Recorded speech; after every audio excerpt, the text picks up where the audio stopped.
విశ్వాసం. ఇంట్లో కూడా మొట్టమొదటి చేతులు ఎవరు పట్టుకుంటుందంటే బలహీనలను పట్టుకుంటుంది. అది పిల్లలు కావచ్చు, భార్య కావచ్చు, భర్త కావచ్చు. మనకి ఒకవేళ పిల్లల ద్వారా కార్యం అవుతుంది, విశ్వాసుల ద్వారా కార్యం అవుతుంది.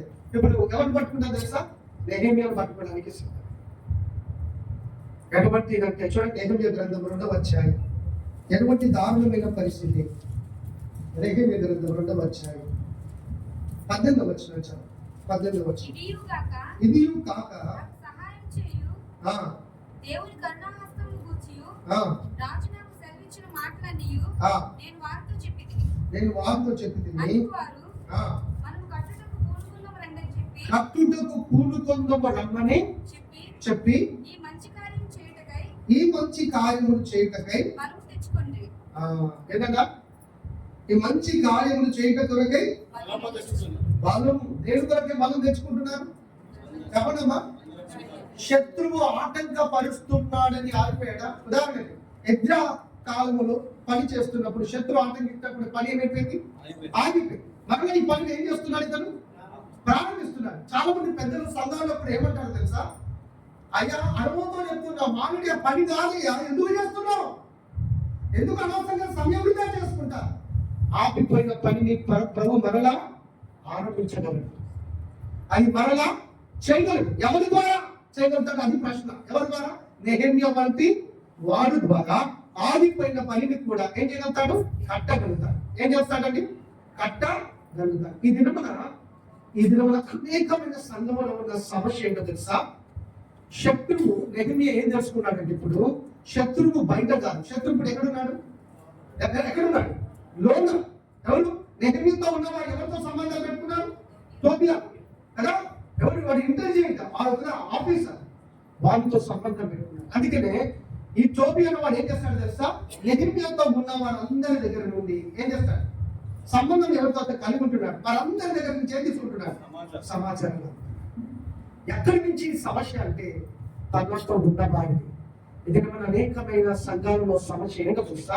Still today the church is facing the same problem. ఇది వల్ల కూడా సంఘము భయంకరమైన సమస్య. ఎవరితో తెలుసా? బయట ఉన్న వారితో కాదు. ఎవరితో చెప్పండి? చెప్పండి అమ్మా. ఇది ఎవరికి అర్థమవుతుంది అంటే బాధ్యత కలిగిన వాళ్ళకి, సేవకులకి అర్థమవుతుంది. ఎవరు? బయట ఉన్న వాళ్ళ, లోను ఉన్నవారు బయట వాళ్ళకి సంఘ సమాచారం అన్ని అందిస్తూ ఉంటారు. యెరూషలేమును నువ్వు ప్రేమిస్తే దాని కొరకు పని చేయడానికి నువ్వు పూనుకుంటావు. కానీ దాని సమాచారం ఎవరికి పడితే వారు ఏం చేయవు? అందింప. ఎదుగుతున్నారు. ఇటువంటి ఆత్మీయమైన జీవిత విశ్వాసం కలిగి ఉంటారు. ఇప్పుడు నెహెమ్యా చేసిన పని ఏంటి? మొదటిగా చూస్తాం. చూడండి, నెహెమ్యా పనిని పూనుకోండి. దేనికి? మంచి పనిని చేయడానికి పూనుకున్నారు. రెండవది, ఇప్పుడు మొదటి నుంచి ఆర్డర్గా చూస్తాం. నెహెమ్యా గ్రంథం 2వ అధ్యాయం 4వ వచనం.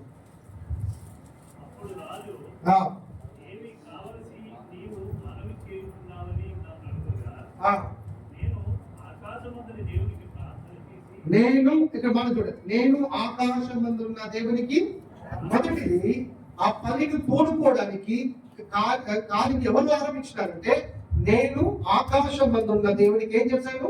ప్రార్థన చేసి ఉన్నాను. రెండవ చూడండి 11వ వచనం సరే 11వ వచనం. అంతటా నేను చూడండి, మొదటిగా నేను ఆకాశం, నేను అన్నమాట గుర్తు చేసుకోండి. మొదటిది ఏంటంటే it speaks about individual life.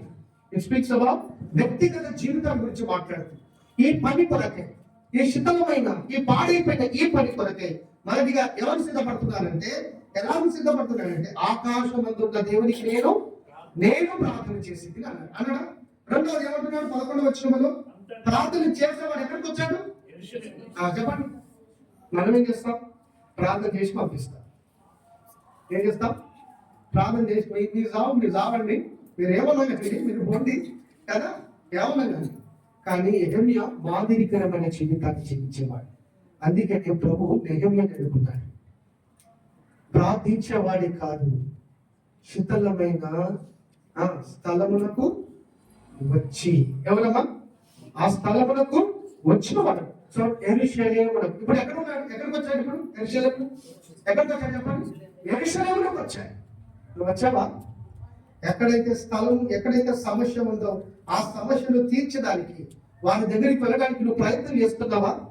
సంఘం ఎలా సమకూర్చబడుతుందో తెలుసా? ఎవరైనా బాగాలేదు అనుకోండి, ఏం చేయాలి? సంఘము ఎవరైనా ఈడుండేనా? బ్రదర్, ఇదిలో టెక్నాలజీ ఎక్కువైంది కదా, ఏమైపోయింది? టెక్నాలజీ ఎక్కువైంది. ఫోన్ చేసి బ్రదర్ మీ చోటు దగ్గర పెట్టుకోండి, లేదా మీ మూడు దగ్గర పెట్టుకోండి, ఏం చేయండి, మీకు ఏదో మాకు చెప్పండి, మేము మీ ఫోన్లోనే ప్రార్థన. అట్లనే ప్రార్థన ఫోన్లో చేస్తే సరిపోతుందా? చెప్పండి, ఎక్కడ చేయాలా? మత్తయి సువార్తలో ఒక మాట ఉంది, శిష్యులందరూ అనారోగ్యం కలిగిన వాళ్ళందరూ ఎవరి దగ్గరికి వచ్చారో తెలుసా? యేసు ప్రభు దగ్గరికి. మొదటిది రోగము కలిగిన వాడు, రెండవది దేవుడు వారి దగ్గరికి వస్తాడు. చూడండి ఆ మాట చూడండి, మత్తయి సువార్త 14 వచ్చాయి. మత్తయి సువార్త ఎక్కడది? మత్తయి సువార్త 14 వచ్చాయి అనుకుంటుంది. ఒక్కసారి 14 వచ్చాయి, 35 వచ్చాయి చదవండి. 34, 35. వారందరికి వెళ్ళి ఎవరు? యేసు ప్రభు వారు వచ్చినాక అక్కడ జనులు ఆయనను చెప్పడం, ఆయనను గుర్తుపెట్టి చుట్టుపక్కల ప్రదేశం అంతటికి వర్తమానము పంపి రోగులందరినీ ఆయన యొద్దకు తెప్పించి వీరిని మీ వస్త్రపు చెక్కు మాత్రము ముట్టనిమ్మని ఆయనను వేడుకొని ముట్టిన వారందరూ ఏమైనా కృష్ణవా వారు కలిగిన వారు. ఎవరండి వారు? ఎవరు గుర్తుపెట్టినారంట? చెప్పండమ్మా, ఎవరు గుర్తుపెట్టినారు? ప్రభుత్వ ఇది ఎవరు వారు? బాధ్యత కలిగిన వారు, ప్రభుని ఎరిగిన వారు. ప్రభుని ఎరిగిన వారు ఏం చేయాలి? బాధ లేని వారు ఎవరి దగ్గర తీసుకురావాలి? చెప్పండమ్మా, ఎవరి దగ్గర తీసుకురావాలి? మరి నువ్వు చేస్తున్న పని ఏంటి? సంఘం ఎందుకు సమకూర్చబడడం లేదు? సంఘం ఎందుకు కట్టబడడం లేదంటే, మొదటిగా ప్రభుని గుర్తిస్తే అప్పుడు బయటికి పోతావు. నువ్వు ప్రభుని గుర్తించకపోతే ఇతరుల దగ్గర ఎలా పోతావు? దేవుడు సన్నిధి దేవుని మందిరంలో ఉన్నదని గుర్తు చేసే బాధ్యత ఎవరిదో తెలుసా? సేవకుడిది, సంఘ బాధ్యత సోదరుడు. అనారోగ్యం ఉన్న వారి కొరకే భారము పట్టింపు కలిగిన వారు ఉంటారు. ఉందా? నిజంగా బాధ్యత ఉందా? వాళ్ళు గుర్తుపెట్టారంట. ఇదిలో మనకేమున్నాయి చెప్పండి? పరిచయం చేయడానికి దేవుడు మనకేమి ఇచ్చినాడు? కాదు, ఎవరేమో చెప్పండి. మేము వస్తూ ఉన్నప్పుడు మధ్యాహ్నం 1 మనం స్టార్ట్ అయింది. 1 గంటల కారు పిలిచాం అక్కడి నుంచి, హైదరాబాద్ నుంచి. 1 నుంచి వస్తుంటే మధ్యలో వచ్చిన బ్రదర్ ఇంకా దూరం పోవాలా, బ్రదర్ ఇంకా పోవాలా అబ్బా అనుకున్నాను. ఎప్పుడైతే రాత్రి 12:30 అయింది వచ్చేసరికి, దాదాపుగా 12-13 గంటల ప్రయాణం చేసాను కారులో. ఇంత దూరమా? చాలా ఎవరు పరిచయం చేసి మాకు విసుకులాగా అనిపించింది. ఇంత దూరం వచ్చామా అనిపించింది. కానీ బాధ్యతతో వస్తే నిజంగా అప్పుడు నిజంగా ప్రభా ఇలా కాదు, ఉద్దేశాన్ని ఇచ్చావుగా కదా, ఒక సంకల్పం ఇచ్చావుగా, ఒక పనిని ఇచ్చావు కదా ఇక్కడ పరిచయం కొరకే. అప్పుడు వచ్చిన తర్వాత యథార్థం చెప్తున్నాను, ప్రభు మహిమ పనులు చెప్తా ఉన్నాను. అలసిపోయాను. కానీ రాత్రి 3:15 వరకు వాక్యం ధ్యానం చేసి ప్రార్థన చేసుకొని పడుకున్నాను. ఎందుకు తెలుసా? బాధ్యత ఉంది కనుక అలసట లేదు. బాధ్యత ఉంది కనుక ఏం లేదు, అలసట లేదు. ఒకవేళ బాధ్యత లేదు అని అనుకో, ఏమొస్తుంది? ఖచ్చితంగా చెప్పండి, ఏమొస్తుంది? అలసట వస్తుంది. వీళ్ళు యేసుప్రభు ఉద్దేశపూర్వకం కాదు, ఆ జనసేన తన ప్రాంతంలోకి వచ్చినప్పుడు వారు ఆయనను గుర్తుపట్టేవారు. నెహెమ్యా దేవుడు ఎవరో తెలుసుకున్నాడు, గుర్తుపట్టాడు. అందుకని కార్యం నువ్వు గుర్తుపడుతున్నావా అని నేను అడుగుతున్నాను. ఈ సెకండ్ సెక్షన్ లో, do you recognize, do you realize the God whom you serve is a God who works miracles in our life? కదా నువ్వు సేవించే ఒక దేవుడు కదా. యోబు గ్రంథం 5వ అధ్యాయం ఉంటుంది, ఆయన లెక్కింపజాలని ఆశ్చర్యమైన కార్యములను చేయగలిగిన వాడు ఎవరు? మన దేవుడు. గుర్తుపట్టారా? గుర్తుపడితే ఏం చేస్తారు తెలుసా? ఇప్పుడు ప్రభు మన మధ్యలోకి వచ్చాడు. మీరు ఆశ చూడండి, మీరు ఎంత ఆసక్తి అంటే ఆ దినాల్లో వాళ్ళకి కార్లు ఉన్నాయా? చెప్పండి అమ్మా, కార్లు ఉన్నాయా? పోలీస్ సైకిల్ చెప్పండి. అక్కడ ఏముందో తెలుసా? నాకు ఆశ్చర్యకరముగా కలిగించే విషయం ఏంటంటే, వారు చుట్టుపక్కల ప్రదేశమునకు ఏం పంపించినారంట? ఎట్లా వర్తమానం పంపించాలంటే ఏం చేయాలి మీరు చెప్పండి. ప్రాక్టికల్ గా కొద్దిగా వర్తమానాలు పంపాలి. ఎట్లా పంపాలి? అమ్మా టెలిగ్రామ్ చేశారా? ఒక మనిషి ఇంకో కదా వెళ్ళి వారికి చెప్తే గాని విషయము కానీ వారు చుట్టుపక్కల ప్రదేశములకు వర్తమానమును పంపిణీ అన్నది. అవునా? వర్తమానం చుట్టుపక్కల గ్రామాలు పంపించినారట. మరి ఎలా పోయినారు? నడుచుకుంటూనే పోయిండవచ్చు. ఎలా పోయారు? బహుశా ఏమంటారు, గాడిద మీద ప్రయాణం యేసుప్రభు కాలంలో ఎలాగా గాడిద మీద ప్రయాణం చేసేవారు ఉన్నారు. ఎలా పోయారు కాదు, పోయి వారికి సమాచారం ఇచ్చి బాగులేని రోగులను అందరినీ ఎవరో తెచ్చుకొచ్చినారట. ఎంత భారముంటే కార్యం జరుగుతుంది. నేను చెప్పాలా, సంఘములో భయంకరమైన పరిస్థితుల్లో ఉన్నవారు, అనారోగ్యమైన పరిస్థితుల్లో ఉన్నవారు కదా, లేదా కొన్నిసార్లు ఆర్థికమైన పరిస్థితులతో బాధపడుతున్నవారు, అంటే దేవుని మహిమ పడుతుందని చెప్తారు. దేవుడు మాకు కొన్నిసార్లు ఎలాంటి పరిచయం నేర్పిస్తున్నాడంటే, కొన్నిసార్లు సంఘంలో ఉన్నవారు భయంకరమైన ఆర్థికమైన పరిస్థితుల్లో బాధపడుతూ ఉంటారు. అలాంటి యొక్క సమయంలో సంఘంగా వెళ్ళి మాకు తోచిన కొలదిగా సామర్థ్యము కొలదిగా వారికి ఆ సహాయం చేసేస్తాం. యథార్థం చెప్తున్నారు. ఎన్నో కుటుంబాలు ఈ విధంగా ఫిలదెల్ఫియా సంఘం నుంచి మేము చేశాను. ఎందుకు చెప్తున్నానంటే, సమస్యలు ఉన్న వారిని బలపరించడం ఎవరి బాధ్యత? సంఘ బాధ్యత. కట్టాలంటే త్యాగం చేయాలా? నేను ఏం త్యాగం చేశాడు? ఉద్యోగంలోకి ఏం పెట్టాడు? సెలవు పెట్టినా? సెలవు పెట్టాడు లేదా? లాంగ్ లీవ్ ఏంటి? ఇప్పుడు సిస్టర్స్ డెలివరీ పోతుంటే ఏం లీవ్ పెడతారు? Maternity leave. అవునా? 6 months లీవ్ ఉంటుంది కదా. కాబట్టి 6 months లీవ్ పెట్టిన వాళ్ళకి జీతం వస్తుంది. ఏమొస్తుందండి? జీతం వస్తుంది. కానీ నెహమ్యాకు వచ్చిందో నాకు తెలియదు. కానీ సెలవు పెట్టి ఎక్కడ పెట్టాడు? దేవుని పని కూడా వెళ్ళిపోయారు. ఆ స్థలానికి వెళ్ళిపోయారు. తన పని కాదు, తన కుటుంబ పని కాదు, తన ఇంట్లో పని కాదు, కానీ దేవుని. ఇప్పుడు నేను అడిగే ప్రశ్న ఏంటంటే, దేవుని పని కొరకే సెలవు పెట్టిన వాళ్ళు ఎంతమంది చెప్పండి. దేవుని పని కొరకు సెలవు పెట్టిన వాళ్ళు చాలా మంది. సార్ నాతో వచ్చిన సోదరులు లేటున్నారు. సోదరు నాన్న, సోదరు శేఖర్, ఎందుకంటే వాళ్ళు గవర్నమెంట్ ఎంప్లాయీస్. వాళ్ళు చాలా సంతోషం, నేను గర్విస్తున్నాను. మాతో ఉన్నవారు కూడా, మాతో పరిచయంలో సహకరిస్తున్న వారు లీవ్ పెట్టి దేవుని పరిచయం వచ్చారా?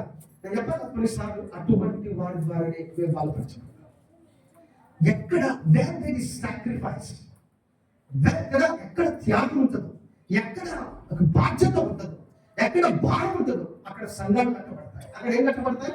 సంఘాలు కట్టబడతాయి. అనారోగ్యం కలిగిన వారందరినీ ఎవరైతే తీసుకొచ్చారు? ఇప్పుడు ఏమైంది? వారందరినీ ఎందరు ముట్టగా వారందరూ ఏమైంది? ఇప్పుడు స్వస్థత అనుగ్రహించబడుతూ వచ్చింది.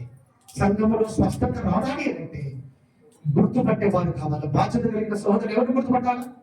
దేవుని గుర్తుపట్టాలా? ఆయన ఎందుకు నడిపించు.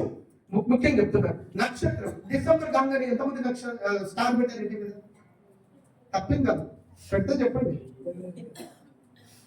కొంతమంది స్టార్ పెడితే పాపం అని నేను అన్నాను. స్టార్ ఎందుకు పెడతారంటే దానికి చరిత్ర ఉంది కాబట్టి స్టార్ పెడతారండి.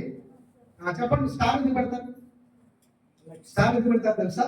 నక్షత్రం ఎవరిని నడిపించింది? జ్ఞానులను, గొర్రెల జ్ఞానులను నడిపించింది. అంటే ఉన్నతమైన స్థానంలో ఉన్న వారిని కూడా ఎవరు నడిపించారు? నక్షత్రము నడిపించింది. అప్పుడు కనపరిచి అప్పుడు ఆ నక్షత్రం ఏమైపోయింది? మనకు నక్షత్రం యొక్క గురి ఏంటో తెలుసా? ఇతరులను ప్రభు యొద్దకు నడిపించాడు. మంచిగా నువ్వు నక్షత్రం పెడుతున్నావు, బట్ బి ఎ స్టార్. ఆ నక్షత్రంలో ఉండు. వీరు ప్రభుని గుర్తుపట్టి ఇతరులను ఎవరి యొద్దకు నడిపించినాడు? కొన్ని పరిస్థితులలో కదా ఎవరు నీ యొద్దకు వచ్చేవారు లేదు. నువ్వు రాలేని పరిస్థితి ఉంటుంది. ఆయన యొద్దకు రాలేదు. ఎక్కడ ఉంది సందర్భం అంటే యోహాను సువార్త 5వ అధ్యాయం చదవండి. యోహాను సువార్త 5వ అధ్యాయం, జాన్ గాస్పెల్ 5th chapter. యోహాను సువార్త 5వ అధ్యాయం చదవండి త్వరగా. యోహాను సువార్త 5వ అధ్యాయం 5వ వచనం. యేసు ప్రభువారు ఆయన ఉన్న చోటికి వచ్చాడు. యాంగ్ల నుండి ఆ, యాంగ్ల నుండి వ్యాధి గల ఒక మనుషుడు ఉండెను. ఆ. యేసు వాడు పడి ఉండుట చూసి యేసు వాడు పడి ఉండట చూచి వాడప్పటికి బహుకాలం నుండి ఆ స్థితిలో ఉన్నాడని ఆ, స్వస్థపడగోరుచున్నావా ఆ, అని వాడిని అడగగా అని వాణిని ఎంతకాలం నుంచి ఉన్నాడో తెలుసా? 38 సంవత్సరాలు. ఒక్కడు పట్టించుకోవడం, ఒక్కడు. సంఘం పేరు ఏంటి చెప్పండి అమ్మా. బెతెస్దాలో జరగాల్సింది ఏదో తెలుసా? బెతెస్దాలో విశ్వాసులు ఎట్లుండాలి తెలుసా? ఎవరు ముందుగా వచ్చి కదలబడుతున్నాక నీటిలో దిగుతారో ఎటువంటి రోగము కలిగిన వాడైనా ఏమవుతాడు? నేను చెప్పాలా? మీటింగ్ ఎప్పుడు స్టార్ట్ అయితే ఎప్పుడు వచ్చాడు మీరు? మీకు స్వస్థత జరుగుతుందా? మేలు జరుగుతుందా? బెతెస్దా పేరుంది చక్కగా. నాకు చదవనికి రాలేదు, నేను బేతని అనుకున్నాను. మా బ్రదర్ చెప్పాడు బెతెస్దా కదా. ఇక్కడ చాలా సంఘాలకు బెతెస్దా ఉందని విన్నాను నేను. But what is happening in Bethesda? బెతెస్దాలో ఏం జరుగుతుంది?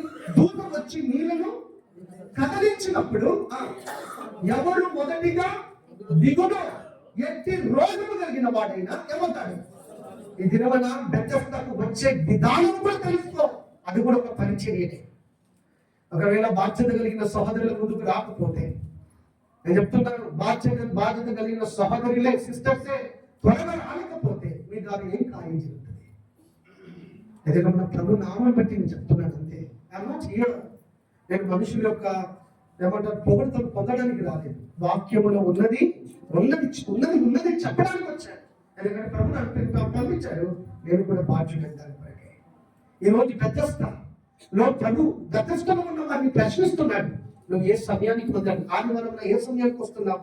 ఎవరు ఎంతోమంది సమయానికి వచ్చేవారు ఉన్నారు? చేతులతో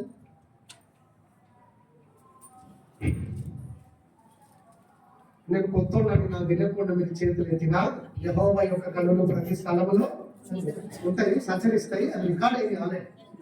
అమ్మా ఎంతో టైంకి వచ్చే వాళ్ళు ఉన్నారు మందిరానికి. What's your name? సృజిని. సరే, నేను ఒక మాట చెప్తాను. సృజిని కుటుంబము నేను చూశాను. ప్రవీణ్ వాళ్ళకి ఇంట్లో కష్టంగా ఉన్నా, కొద్దిగా కష్టకరంగా ఉన్నా. నిన్న అంత కష్టంగా ఉంది, నేను చూశాను. మళ్ళీ ఉదయకాలంలో ఒక బ్రదర్ గారు విన్నాను. మీకు తెలుసా అన్న, రాత్రి అంత కష్టంగా ఉండి వాళ్ళ డాడీ తీసుకుని వెళ్ళిపోయారు. అందరికంటే ముందుగా ఎవరు వచ్చారు తెలుసా? ఉదయకాలంలో ఎవరు వచ్చారు తెలుసా? ఆ యవనస్తులు వచ్చింది. నేను చెప్తున్నాను, దేవుని పని కొరకు ఎవరు మొదటిగా నిలబడతారు వారి ద్వారా కార్యం జరుగుతుంది. ఫస్ట్ యూ మస్ట్ గివ్ కదా, గివ్ యువర్ సెల్ఫ్ అంటూ గాడ్. గివ్ యువర్ సెల్ఫ్ అంటూ. ఇప్పుడు చెప్పండి, కొన్నింటిలో మొదటిగా ఎవడు దిగులు ఎట్టి రోగమైన ఎట్టి సమస్య అయినా ఏమవుతుంది?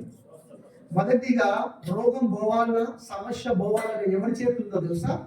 నువ్వు ఫస్ట్ రావాలన్నా లేట్ రావాలన్నా ఎవరి చేతుంది? సేవకుని చేతులు ఉందా? సంఘ పెద్దల చేతులు ఉందా? ఎవరి చేతులు ఉంది? మీరు చెప్పాలి, అందరు గట్టిగా చెప్పాలి, నాకు వినపడాలి. అమ్మా, నీ చేతులు ఉంది కదా, మరి ఎందుకు చేస్తలేదు? ఎందుకు తెలుసా? నీకు బాగుపడే లక్షణాలు లేవు కనుక, నీకు బాగుపడే ఆశ లేదు కనుక. ఎంతకాలం కూర్చుంటావు? కూర్చున్నాడంట. వాళ్ళకి ఎంతకాలమే? 30. ఎందుకు?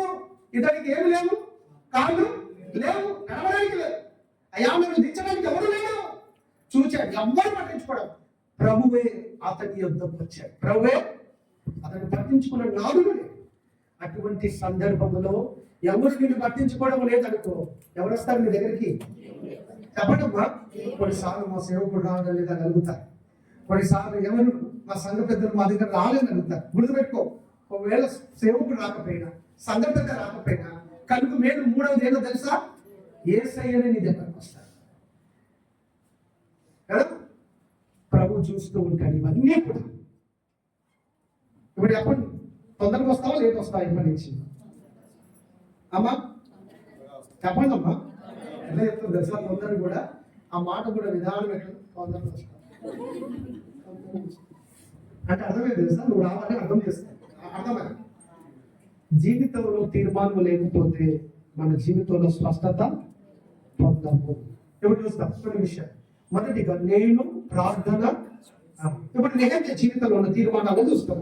నేను చెప్పండి, ప్రార్థన ఎక్కడుంది మాట? నెహెమ్యా 2:4 నెహెమ్యా 2:11 మరలా చదవండి. నేను ఏం చేస్తున్నాడు? మూడవది, నేను యెరూషలేమునకు వచ్చి ఏం చేశాడు? 18 చూడండి ఆ మాట 11 కదా. వచ్చి ఏం చేశాడు? నేను రాత్రి కాలమందు లోయ ద్వారము గుండా భుజంగపు బావి ఎదురుకిని ఎంత ద్వారము దగ్గరకు పోయి పడద్రోయబడిన యెరూషలేము యొక్క ప్రాకారములను చూడగా దాని గుమ్మములు అగ్ని చేత కాల్చబడి ఉండెను. కనులారా చూచాడు. ఎవరమ్మా? వచ్చి ఏం చేశాడు? అబ్బా ప్రయాణం వచ్చాను, చాలా అలసిపోయినాను, ఏం చేయాలనుకున్నాను? చెప్పండమ్మా, ఏం చేయాలి? పండుగలు అనుకున్నాడా? రాత్రి వేళ ఒంటరిగా లోయ ద్వారమున వెళ్ళి కాల్చబడిన ఏం చేశాడు అంటే తను కనులారా ఆ సమస్యను చూడడానికి ఇష్టపడుతున్నాడు.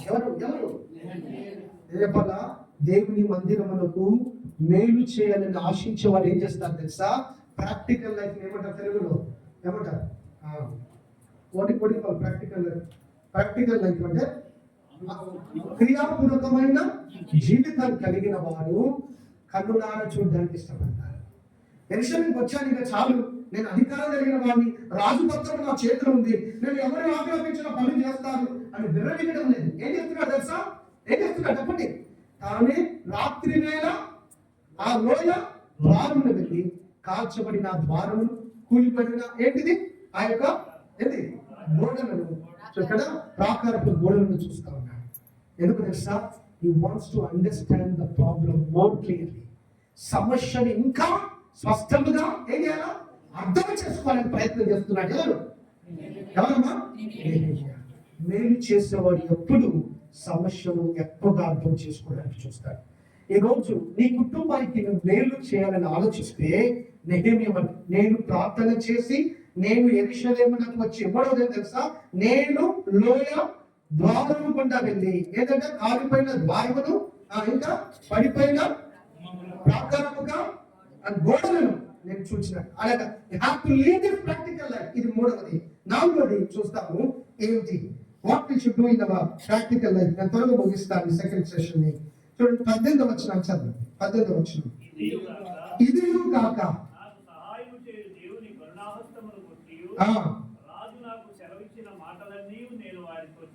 మాటలన్నీ నేను వారితో చెప్పింది.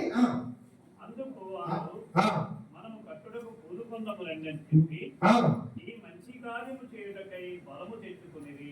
ఈ మంచి కార్యమును చేయుటకు ఏం తెచ్చుకున్నారు? ఇప్పుడు స్టార్టింగ్ పని ఎవరు చేసినారు? Who initiated the work? ఎవరు ఆరంభించిన పని? నేను మీరు చూడండి గ్రాడ్యువల్ ఎట్లా వస్తుంది? నేను ప్రార్థన చేసి నేను యెరూషలేమునకు వచ్చి నేను లోయ ద్వారమును వెళ్ళి కాల్చబడిన ద్వారమును కూలిపోయబడిన ఏది ఆ గోడను ప్రాకారపు గోడను చూసిన. ఇప్పుడు నేను అన్నవాడు 4వది అనగా 18 వచ్చినసరికి ఏముంది అక్కడ? మనము. ఇప్పుడు నేను కాదు ఇంకా ఎవరు? ఫస్ట్ దేవుని సంఘము కట్టబడటానికి మొదటిగా ఎవరన్నా ఒక్కరన్నా ఏం చేయాలా? పూనుకోవాలి. మొదటి దినవృత్తాంతం 29వ అధ్యాయంలో దేవుని మందిరం కట్టాలని ఎవరికి మొట్టమొదటి ఆశ కలిగింది? దావీదు. కానీ దావీదు వద్దన్నాడే. ఇప్పుడు వద్దంటే దావీదు ఏమన్నా? అసలు నాకు ఎవ్వరికి భూమి మీద ఏ వ్యక్తికి లేని ఆశ నేను కట్టాలని అనుకుంటే దేవుడు నన్ను ఏమన్నాడు? నాకు అవసరమే లేదు, నాకు నేనే కట్టుకుంటాను అని అన్నాడా? దేవుని మందిరమునికి కావలసిన సామగ్రిని అంతటిని నా బలము చేత ఏం చేసినాడు? మహా బలము చేత అంటే కష్టపడి ఏం చేసినాడంట? సమకూర్చినాడు. దేని కొరకే? మందిరం యొక్క పని కొరకే. దేవుని కొరకు ఆశ కలిగిన వారు మొదటిగా పనిని పూనుకుంటారు, మొదటిగా సమర్పణ కలిగి ఉంటారు. ఇవన్నీ కూడా మాదిరి జీవితం. ఈ రోజు నీ కుటుంబంలో కూడా కట్టుకోవాలంటే, నీ మందిరంలో కట్టుకోవాలంటే మొదటిగా అడుగు నువ్వే. ఈరోజు ప్రభా నేను వేస్తా నా మందిరము, నా సంఘాన్ని, నా కుటుంబాన్ని కట్టుకోవడానికి నెగెలాగా నేను ప్రార్థన చేసి నేను యెరూషలేములోకి వచ్చి నేను ఆ ప్రాకారపు గోడలను కదా కూల్చబడిన అని ఏమంటారు కాల్చబడిన ఆ వారును చూసి ఇప్పుడు అంటాడు ఆ మంచి పని కొరకు నేను కట్టుటకు అమ్మ చదువుతారా please? Can you please read out the 18th words? ఈ మంచి కార్యం చేయి. అమ్మ మనము కట్టుటకు కోరుకొందాము రండి. మనము కట్టుటకు కూలుకొందము రండి అని ఈ మంచి కార్యం చేయుటకై బలము తెచ్చుకుని ఈ మంచి కార్యం చేయటకు వాడు బలమును వాడు ఒక్కడు కాదు. ఇప్పుడు ఎవరన్నా అందరు మెహేమియాను చూచి ఇతరులు ఏం చెప్పడుతూ వచ్చినారంటే you can encourage others when you lead a godly life. Nehemiah వంటి ఒక మాదిరి జీవితాన్ని కలిగి ఉంటే నువ్వు ఇతరులను కూడా పని కొరకు ఏం చేస్తావు కదా? పని ఏం చేస్తావు? సమకూర్చుకుంటావు. ఇప్పుడు మంచి పని కొరకే మీరు బలమును ఏం తెచ్చినారంటే బలమును తెచ్చుకుంటారు. నెహెమియా గ్రంథం 4వ అధ్యాయం 6వ వచనం చెప్పండి. నెహెమియా గ్రంథం 4వ అధ్యాయం 6వ వచనం. అమ్మా అయినను పని చేయుటకు జనులకు మనస్సు కలిగి ఉండెను కదా. అబ్బా ఇప్పుడు మంచి పని చేయటకు ఏం తీసుకొచ్చాను? ఏం కలిగినా? మంచి పని చేయటకు బలమును ఏం కలిగినారు వాళ్ళు? అదే కదా ఇందాక చూసింది, బలమును తెచ్చుకున్నా. ఏ పని చేయడానికి? మొదటిగా మంచి పని చేయటకు బలమును మేము అని. ఇప్పుడు నెహెమియా 4వ అధ్యాయం 6వ వచనం ఏముంది? మనసు. బలమే కాదు. ఇప్పుడు చెప్పండి, బలంతో చేసి మనసు లేకుండా చేసి ఎట్లుంటుంది చెప్పండి అమ్మా. ఎలా ఉంది? మా ఇంట్లో ఫలం ఉంది, ఆ పేరు పార్వతి. ఏదన్నా సావిత్రి ఆమె 2-3 నెలలు ఎట్లా పని చేసిందంటే ఇటువంటి పనామే మాకు దొరకదు, ఇటువంటి పనామే దొరకదు. తర్వాత 4 నెలల నుంచి పేరు కూడా లోపల సరిగ్గా అమ్మ పవిత్రమ్మ సరే ఏమంటే సావిత్రమ్మ ఎట్లా కడిగిన చూసుకోవాలి రేపు తిన్నికి వస్తుందా? ఇది సార్ తొందరగా ఏముంది 10 సగం లేదా జీతం కూడా అట్లా తీసుకోవాలి, సగం సగం తీసుకో. ఏముంటుంది? మొదటిలో ఆసక్తి ఉంటుంది, కానీ లోపల ఏం చేయలేదు. సరిగా పాత్రలు కానీ బట్టలు కానీ సరిగా ఉడకడం స్ట్రిక్ట్గా చెప్పేసరికి మళ్ళీ నేను దేవుని సేవకుని ఇంట్లో పని చేస్తున్నాం, జాగ్రత్తగా చేయాలి. దేవుని ఆశీర్వాదం నీకేమైనా తప్పనిప్పుడు అడుగు అన్నప్పుడు అప్పటి నుంచి పని చక్కగా చేయడం మొదలుపెట్టాడు. నేను ఒకటి చెప్తున్నాను, ఎలాగ పని చేయాలంటే ఆమె 3 నెలలు మనసు పెట్టి చేస్తే కనుక చక్కగా చేసేది. మనసు లేకపోతే ఏ పని చక్కగా పని పూర్తి అయ్యింది, కానీ తినడానికి ప్లేటు సరిగ్గా వేసుకోవడానికి బట్టలు సరిగ్గా ఉంటాయి. ఉత్తి అంటే ఇలాగనే ఉంటుంది పని. నెహెమియా ద్వారా ఇతరులు ఎలాగ సమకూర్చబడ్డారంటే చదవండి ఇప్పుడు 4వ అధ్యాయం 6వ పని చేయుటకు జనులకు ఏం కలిగి ఉంది? మనస్సు. చూడండి, జనులకు మనస్సు కలిగి పని చేయడానికి. ఇది మన ఒక్కరి ద్వారా ఇప్పుడు జనులు అని వచ్చింది. ఈ జనులందరూ ఎలాగ తయారు చేయబడ్డారు, సిద్ధపరచబడ్డారంటే వారు పని చేయుటకు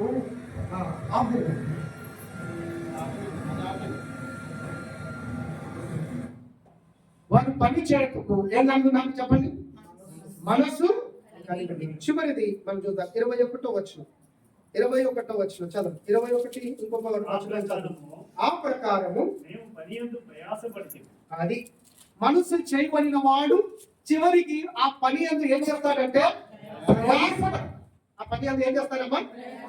నువ్వు ఎట్లా పని చేస్తున్నావు? ప్రయాసపడి కష్టంగా చేస్తున్నావు లేదా? అందరూ అనుకుంటారు సుఖంగా చేయాలి. ఎలాగా? కూతుళ్ళ దగ్గర పని చేయాలి. దేవుని పనులు సుఖంగా చేయాలనుకుంటాం. ఎలా చేయాలి? ప్రయాసపడి చేయాలి. అప్పుడే పనులు జరుగుతాయి, అప్పుడే పనులు ఏం చేయబడతాయి? ముగించబడతాయి. గుర్తుపెట్టుకోవాలి. మొదటిది నేను ప్రార్థన చేసి, రెండవది నేను యెరూషలేమునకు వచ్చి, మూడవది నేను లోయ మార్గమున వెళ్ళి కాల్చబడిన భారమును ప్రాకారపు గోడలను చూచి తిని అంటారు. నాలుగవది నేను కదా దేవుని పని కొరి మంచి పని కొరకు ఏం చేసినారంటే వీళ్ళు పదము తెచ్చుకొని, 5వది మనస్సును తెచ్చుకొని, 6వది ప్రయాసపడి. మరి 7వది ఉండాలి కదా ఫినిషింగ్. 7 ఏంటి చెప్పండి మాత్రం అందరికీ తెలుసు, కానీ మనకి ఎట్లుండదు తెలుసా? 7 ఏడిచినట్టే ఉంటుంది, అప్పటితో ఉండదు, ఎందుకంటే ఆత్మీయత ఉండదు కదా. చూడండి మాట చదువుతాం. 6వ అధ్యాయం నెహెమియా గ్రంథం 6వ అధ్యాయం 15వ వచనం.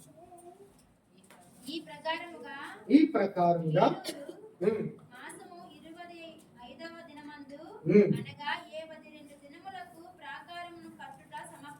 ఎప్పుడు ఏమైపోయింది ఇప్పుడు కట్టుట ఏమైంది ఏమైందంటే కట్టుట ఆ పని మొత్తం ఏం చెప్పబడింది సంపూర్తి చేయబడి ఎన్ని దినాలు 50 దినాలు దేవుని మందిరం యొక్క పనిని మరి చేసినాడు సమాప్తి అంటే పూర్తి చేసినాడు. ఎప్పుడు పూర్తి చేయబడుతుందంటే ఈ 6 లక్షణాలు ఉంటే చేయబడతాయి. ఈ 6 లక్షణాలు కలిగి ఉంటే చేయబడతాయి. బైబిల్ గ్రంథంలో ఈ నెహెమ్యా గ్రంథంలో చూస్తే కట్టుట అన్న మాట లేదా మరలా తిరిగి కట్టుట అన్న మాట 3వ అధ్యాయం నెహెమ్యా గ్రంథంలో ఎన్ని మార్లు ఉందంటే 6 మార్లు. ఎన్ని మార్లు? 6 మార్లు. రిపేర్ అంటే బాగు చేయుట అనే మాట ఎన్నిసార్లు ఉందో తెలుసా? 35 సార్లు ఉంది. ఎన్నిసార్లు ఉందమ్మా? 35 సార్లు ఉంది. అంటే ఎంత ఆత్రత మందిరం కొరకైనా పట్టింపుందో ఈ విషయాలు బాగా తెలుసు. 35 times it has been mentioned repairing of the house of God. దేవుని మందిరమును బాగు చేయుటాన్ని 35 సార్లు నెహెమ్యా గ్రంథంలో రాయబడుతూ వచ్చింది. మీరు తర్వాత ధ్యానించవచ్చు. ఈ రోజు నెహెమ్యా ద్వారా నువ్వు కూడా కదా ఏమైంది? నెహెమ్యా ద్వారా ఇతరులు సమకూర్చబడ్డారు. అలా కూరుకోబడ్డారు. మొదటిది ఇతరులు ఏం చెప్పబడ్డారు? కూరుకోబడ్డారు కదా. బలము తెచ్చుకున్నారు పని కొరకే. తర్వాత మనసును తెచ్చుకున్నారు. తర్వాత ప్రయాసపడ్డారు. తర్వాత పనిని ఏం చేశారు? సమాప్తి చేశారు. అలాగనే మొదటి దినవృత్తాంతములు అనుకుంటాము. 1వ అధ్యాయం 1 చెప్తే, 2వ అధ్యాయం 1 చెప్తే, 3వ అధ్యాయం 1 చెప్తే, 4వ అధ్యాయం కూడా 1 చెప్తుంది. ఏదో తెలుసా? సొలొమోను గురించి అక్కడ రాయబడుతుంది. సొలొమోను దేవుని మందిరం యొక్క పని ఎలా సరే 2 నిమిషాల్లో నేను మీకు చెప్పి నేను ముగిస్తాను. 2 నిమిషాలు జస్ట్ నేను వచనాలు చెప్తాను, మీకు చూపిస్తాను అంతే. 2వ దినవృత్తాంతములు చూడండి, 1వ వచనం. 2వ దినవృత్తాంతములు 1వ అధ్యాయం 1వ వచనం చదవండి. దావీదు కుమారుడైన సొలొమోను తన భార్య ముందు స్థిరపరచబడగా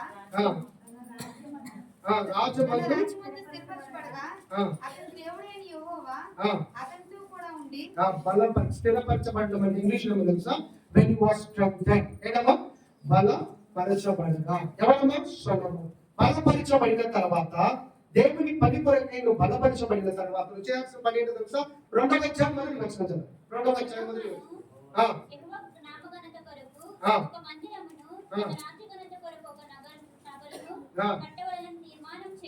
బలపరచబడిన తర్వాత సొలొమోను ఏం చేసుకున్నాడంటమ్మా? చెప్పండమ్మా. తీర్మానము. బలపరచబడిన తర్వాత తీర్మానం. 3వ అధ్యాయం 1వ వచనం చదవండి. తర్వాత యెరూషలేములో ప్రత్యక్షమైనప్పుడు ఒరే పర్వతమందు దావీదు సిద్ధపరిచిన స్థలమున యెహోషీయుడైన ఒర్నాను కళ్ళ ముందు దావీదు ఏర్పరిచిన స్థలమును యెహోవాకు ఒక మందిరమును కట్టన ఆరంభించాడు. అంటే మొదటిది ఏం చేస్తాం? బలపరచబడిన తర్వాత ఏం చేసినాడు? తీర్మానం చేసుకున్నాడు. తీర్మానం చేసిన వాడు పనిని ఏం చేసినాడు?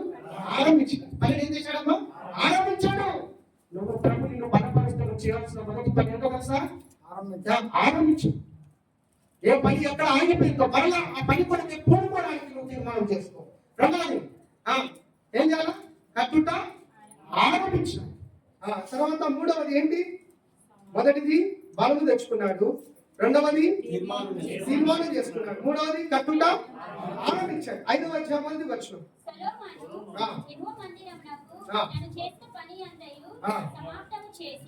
సమాప్తము చేసి తన తండ్రి అయిన దావీదు ప్రతిష్ఠించిన వెండిని బంగారమును ఉపకరణలన్నిటిని దేవుని మందిరపు బహుసంలో చేర్చెను. చాలండి. ఏం చేశాడు? పనిని ఏం చేశాడు? సంపూర్తి చేసి అప్పగించిన పనిని యవనస్తుడైన సొలొమోను ఏం చేశాడు తెలుసా? ఏం చేశాడు? ముగించాడు. మీకు తెలుసా? బైబిల్లో ఆరంభము ముఖ్యం కాదు. ఏం ముఖ్యం? ముగింపు ముఖ్యం. Finishing is very important. కానీ బైబిల్లో ఇద్దరి గురించి చూస్తాం. అపోస్తలుడైన పౌలు అంటాడు 2వ తిమోతి రాసిన పత్రిక 4వ అధ్యాయం ఏది? I finished my race at once కదా. నేను ఆ పరుగును ముగించితిని అంటాడు. అక్కడ యేసు ప్రభు అంటాడు. ఎక్కడ? యోహాను సువార్త 17వ అధ్యాయం 4వ వచనం అంటాడు, నువ్వు నాకు ఇచ్చిన ఈ పనిని, భూమి మీద ఇచ్చిన ఈ పనిని, అప్పగించిన పనిని ఈ భూమి మీద నేను ఏం చేశాను? సంపూర్తి చేసి నీ నామమును నేను మహిమ పరిచి. అంటే ఈ రోజు ప్రభు నీకు ఇచ్చిన పనిని నువ్వు పూర్తి చేస్తావా లేదనేది నేను మొదలుపెడుతున్నాను. అయితే ఈ పనిని పూనుకోవాలంటే మొదటిగా నువ్వేం చేయాలా? ప్రార్థన చేసి. ఏంటమ్మా? ప్రార్థన. అందుకే నేను చెప్పాను, నెహెమ్యా గ్రంథం ప్రార్థనతో ఆరంభించబడి ప్రార్థనతో ఏం చెప్పబడుతుంది? ముగించబడుతుంది. Anything in our spiritual it should begin with prayer and end with prayer. అంటే అది ప్రార్థనతో ఆరంభించబడి ప్రార్థనతో ఏం చెప్పడాలమ్మా? ముగించబడాలి. నెహెమ్యా మాదిరి తర్వాత ఏం చేశాడు? క్రియా జీవితం. ఎక్కడికి వచ్చాడు? యెరూషలేము. ఎక్కడికి వచ్చాడమ్మా? యెరూషలేము. యెరూషలేముకి వచ్చి ఏం చేశాడు? లోయ భాగంలో ప్రాక్టికల్ గా క్రియాపూర్వకంగా దాన్ని కనుగొనాలా? చూచిన వాడు కానుకున్నాడా? ఇతరులను ఏం చేశాడు? పురుకొల్పాడు. ఏం చేశాడు? ఇతరులను పని కొరకై పురుకొల్పి వారి పని కొరకు బలమును తెచ్చుకున్నాడు. ఇంకా శ్రమపడి ప్రయాసపడి పని చేస్తాం. తర్వాత ఏం చేస్తారు? ఆ పనిని అలాగా మనం కూడా మనకు సహాయంలో చేద్దాం. దయచేసి అందరూ మోకరించండి. ఎవరు కూడా కళ్ళు తెరవకూడదు. మొదటి భాగంలో ఈరోజు సెషన్లో చూశాము నెహెమ్యా ఎలాంటి జీవితాన్ని విశ్వాసము కలిగి దేవునిపై వేచి ఉండడానికి ఇష్టపడ్డాడు. రెండవదిగా చూసాము ఈ విశ్వాసము కలిగి దేవునిపై వేచి ఉన్నవాడు ఎలాగ జీవిస్తున్నాడని చూశాడు కదా, ఎలాగ కార్యములు ఆరంభిస్తూ వచ్చినాడని చూశాను. కనుక ప్రియమైన సహోదరుగా నువ్వు కూడా నెహెమ్యామని ఉంటే నిజంగా ఆ దినమున యేసు ప్రభువాన్ని వారు గుర్తుపట్టి అనేకులను యేసు యొద్దకు తీసుకొచ్చి వారిని బాగు చేస్తున్నారు. రెండవది అంతేకాదు కదా, ఎవరి జీవితంలో ఎన్నో కొరతలు కానీ యేసు ప్రకారం బాగులేని వారి దగ్గరికి వెళ్ళి వారిని బాగు చేసినట్టుగా చూస్తున్నాం. ప్రభా, నా జీవితంలో బాధ్యత రహితమైన జీవితం, అనగా బాధ్యత లేకుండా నేను జీవిస్తూ వచ్చిన నెహెమ్యామని అతి క్రమము కలిగిన జీవితాన్ని, ఆరోగ్య జీవితాన్ని, నా పని నిర్వహించిన పనిని ముగించడానికి ఈ 6 శుభ్రాలు నా జీవితంలో దయచేయండి. ప్రార్థన చేయండి. ప్రభు సాధించి అలాంటి ప్రభు సాధించండి.